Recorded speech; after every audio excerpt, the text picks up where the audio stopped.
But I'm glad to be here. How are you guys doing? Happy Wednesday. Hey, just want to make sure we are good for 420 a week from today, right? What's a week from today? Christmas? It's Christmas Day. just wanted to make sure you were good. Not going to be any action at your house. Is there a lot of excitement? You've got a young son and another on the way. What's the level of excitement in the McHargue household a week out?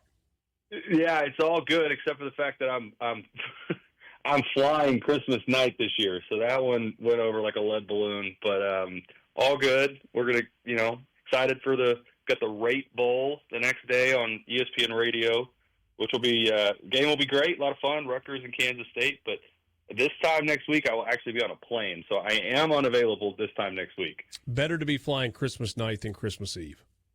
No doubt. No doubt. All right, we just talked with Taylor McHargue from blueandgold.com a little bit about this matchup between Notre Dame and Indiana. If Indiana pulls off the upset on Friday night, how did they do it? They got to stay on the field.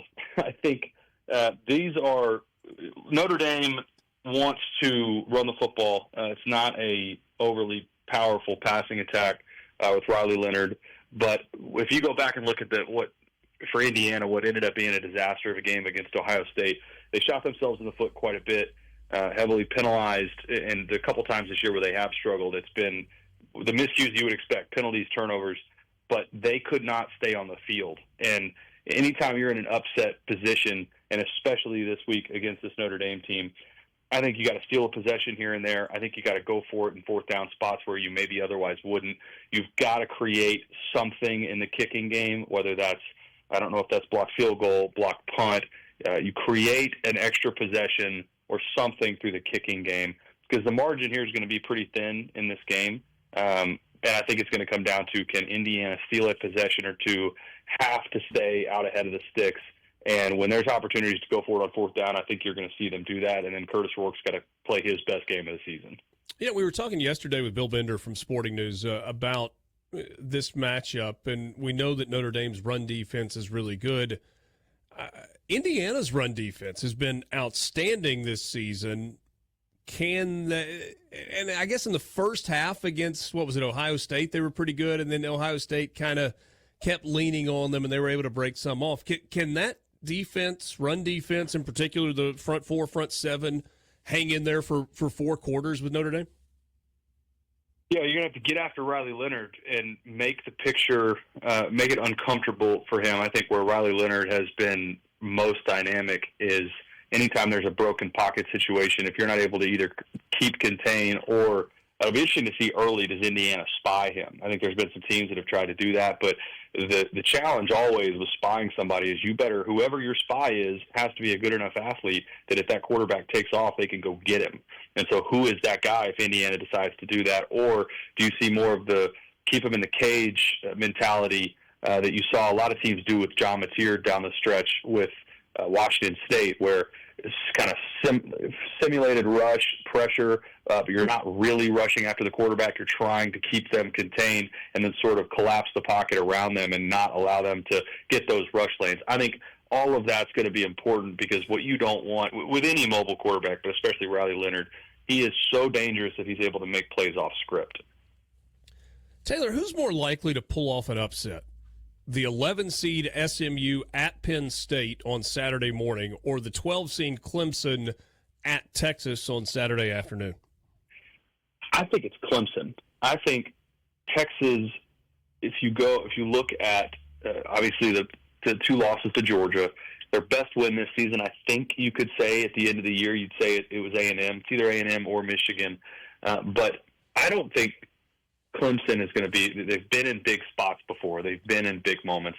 I think if you get the best out of Cade Klubnik, and then if you get the turnover issues that we've seen down the stretch, or for most of the season really from Quinn Ewers, that's kind of the perfect scenario for, if you're a Clemson fan, say you look up at the end of the game and you figured out a way to win. It was turning Quinn Ewers over, and then Klubnik obviously has to play well. It's a return back home to Austin for him, so he's going to be motivated.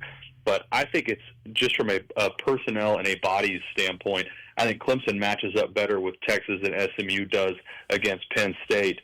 But could see a scenario where both of those teams, obviously, if Kevin Jennings plays well, a chance for them to go to get benefits SMU that game is early and they're not playing a night game in Happy Valley. But I actually think, I said this earlier today, of all of these games, if I was going to pick one upset, I actually think it'd be Clemson. I think there are people that watched Clemson play Georgia in the season opener and never really tuned back into them that would be surprised to see that Klubnik threw for 3,300 yards and 33 touchdowns this year. And that he ran the ball well. I mean, there were some things that he added to his game, protected the football pretty well, he was not the issue this year. Their losses, by and large, it was not because of Cade Klubnik. Yeah. And if you go back to the run that he had against Pitt down the sideline, and that seals the win for them, gets them into the ACC championship and ultimately the playoff, his legs are dynamic as well, and that's going to be really important against Texas because even Georgia, it's been tough sledding trying to run against that Texas front. A little surprised to see Ohio State as a 7.5-point favorite against Tennessee. I know that is a very good roster. Last time we saw Ohio State, it was in that debacle against Michigan, game they lost. Will Howard still talking about that game earlier this week. The conversation that we had yesterday surrounding this Tennessee team is it feels like they are going in with a lot of confidence. Tennessee expects to walk into the Horseshoe and win that game on Saturday night. What do you make of this matchup? Yeah, I think you're going to very quickly see, did Tennessee use that, to use your word, the debacle against Michigan? Were they able to use that as motivation for this downtime in these practice periods to where they come out focused and motivated and playing in the trenches the way that they didn't against Michigan? I think you're going to know that in the first couple possessions.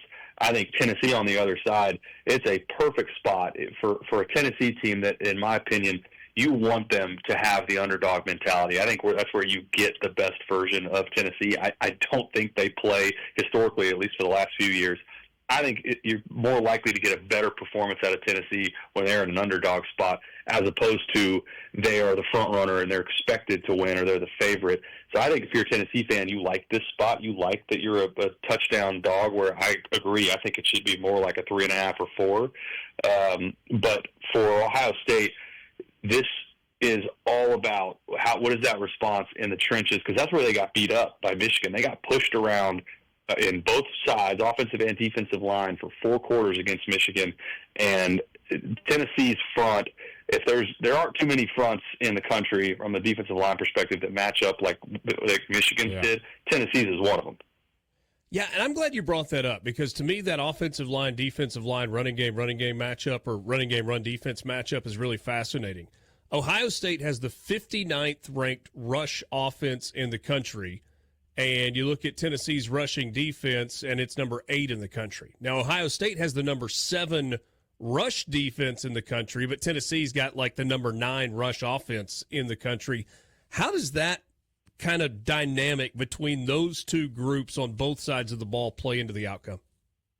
Well, it may, against Michigan, they made Will Howard play quarterback, and they lost. I mean, that was what it boiled down to, was Ohio State did not have the ability to run the football.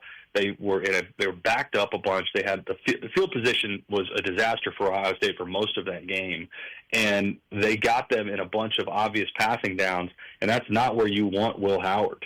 And so that's going to be, that was the blueprint. That's the recipe. Tennessee has it now. They know if we can play field position, keep them backed up, and take away the ability to consistently run the football, if you can get them to 3rd and 5 plus, and you could say that about most teams, but especially what it looks like for this Ohio State team, you got a pretty good, there's your recipe. You got pretty good odds to come out of there with a win if you could avoid allowing Ohio State to get to the 3rd and 1s, 3rd and 2s.